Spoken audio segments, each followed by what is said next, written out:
আসসালামু আলাইকুম। ভালো একটা রেজাল্ট আনার জন্য টাইম ম্যানেজমেন্ট করাটা খুবই গুরুত্বপূর্ণ। কারণ টাইম ম্যানেজমেন্ট করতে না পারলে আসলে পড়াশোনা হোক বা যেকোনো কাজই হোক, ওইটা কোনোভাবেই ভালো হয় না বা সাকসেসফুল হয় না। যদিও হয়, মানে এটা প্রপারলি ভালোভাবে হয় না। তো টাইম ম্যানেজমেন্ট করাটা খুবই গুরুত্বপূর্ণ। আর আমার বর্তমানে পড়াশোনার হাল খুবই খারাপ। আমার সামনে এইচএসসি এক্সাম। সো এই আগে যে সময়গুলো গেছে অনেক খারাপ ভাবেই গেছে, পড়াশোনা ভালোভাবে হয়নি। তো বাকি যে সময়টা আছে 21 দিনের মতো, এই সময়টাকে আমরা কাজে লাগাইতে চাই। আমি এই সময়টাকে কাজে লাগাবো। তো এই সময়টাতে প্রতিটা সময় আমার জন্য খুবই গুরুত্বপূর্ণ। তো এইটাকে টাইম টু টাইম সবগুলো কাজ করার যে প্রক্রিয়া যেটাকে বলা হয়, ওইটাই হচ্ছে টাইম ম্যানেজমেন্ট। তো টাইম ম্যানেজমেন্ট করার জন্য আমাকে প্রথমত বিসর্জন দিতে হবে টিকটক, ইউটিউব, ফেসবুক, মানে এক কথায় সোশ্যাল মিডিয়াকে একদম আমারে বাদ দিতে হবে।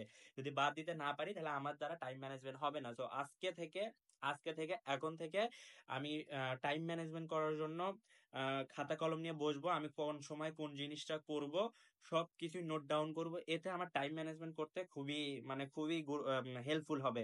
সো বর্তমানে আমি টিকটক, ইউটিউব, ফেসবুক সব জায়গা থেকে একদম বিরত থাকবো। শুধুমাত্র ইউটিউবে আমার ক্লাস করার সময় ইউটিউব ব্যবহার করব, অ্যান্ড হচ্ছে জাস্ট খালি ভিডিও পোস্ট করার সময় ছাড়া আর বাকি কোনো সময় অনলাইনে থাকবো না।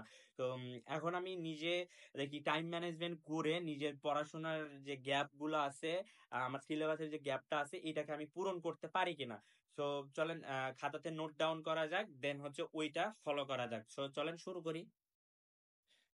আজকের দিনের জন্য, শুধুমাত্র আজকের দিনের জন্য রুটিন তৈরি করছি, ওইটাই আজকে ফলো করব। আমার হচ্ছে নিয়ম এইটা করেছি যে প্রতিদিনের রুটিন যেটা আছে প্রতিদিন তৈরি করব। সকালবেলা ঘুম থেকে উঠে সারা দিন যা যা করব, কিভাবে কি করব, সেটার হচ্ছে রুটিন সকালবেলা তৈরি করব। তো আজকের জন্য যেটা করছি, আজকে এই জিনিসটা আমি ফলো করব, এই জিনিসটা করব। তো এই জিনিসটা আপনাদের দেখাই। আজকে শুধুমাত্র 6 ঘন্টা পড়াশোনা করব, কারণ হচ্ছে আজকে অলরেডি রাত 8টা 9টা বাজে গেছে। তো আজকে 6 ঘন্টা মিনিমাম পড়াশোনা করবো এবং রেগুলার রেগুলার 12 ঘন্টা মিনিমাম পড়াশোনা করব। অ্যান্ড প্রতিদিনের রুটিন প্রতিদিন তৈরি করব। তো আপনাদের এখন বর্তমানেরটা এটা দেখাই যে আম, আজকে হচ্ছে আপনাদের হচ্ছে শুধুমাত্র ম্যাথ পড়বো হলো 4 ঘন্টা, ম্যাথ 4 ঘন্টা, এবং হচ্ছে আইসিটি পড়বো 2 ঘন্টা। তো আজকে এইভাবে 6 ঘন্টা যাবে শুধুমাত্র, কারণ আমার ম্যাথে একটু বেশি প্রবলেম আছে এবং আইসিটি তে একটু প্রবলেম আছে। তো এই প্রবলেমটা সলভ করার জন্য আজকে শুধুমাত্র আইসিটি এবং হচ্ছে ম্যাথ পড়বো। আর হচ্ছে আজকে ঘুমাবো হচ্ছে 3:30 থেকে 4টার মধ্যে, এবং কালকে থেকে এটা চেঞ্জ হবে, আরো তাড়াতাড়ি ঘুমাবো, কারণ এখন আমার দ্রুত ঘুমানোটা খুবই গুরুত্বপূর্ণ। আর এখানে আমার রুটিন ওয়াইজ হচ্ছে আমি রেগুলার মিনিমাম 8 ঘন্টা ঘুমাবো, মানে সরি, আমি মিনিমাম 6 ঘন্টা ঘুমাবো এবং সর্বোচ্চ 8 ঘন্টা, এর বেশি হবে না। যতটা সম্ভব পারি ঘুমানোর সময়টা আরো কমাবো। দেন হচ্ছে খাওয়া দাওয়া বাবদ হচ্ছে আপনার 2 ঘন্টা চলে যাবে দিনের, এবং 2 ঘন্টা এক্সট্রা টাইম চলে যাবে ধরেন এই যে এডিটিং বা এইগুলা কাজের জন্য, এবং 12 ঘন্টা মিনিমাম, প্রতিদিন 12 ঘন্টা পড়াশোনা করব মিনিমাম।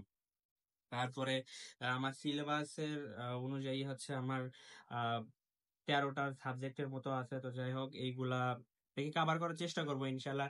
আমি যদি রেগুলার 12 ঘন্টা করে পড়াশোনা করি, যদি রেগুলার করতে পারি, টাইম ম্যানেজমেন্ট করে যদি আমি রেগুলার পড়াশোনা করতে পারি, তাহলে আশা করি যে আমার ভালো রেজাল্ট হওয়াতে কোনো কিছু বাধা থাকতেছে না।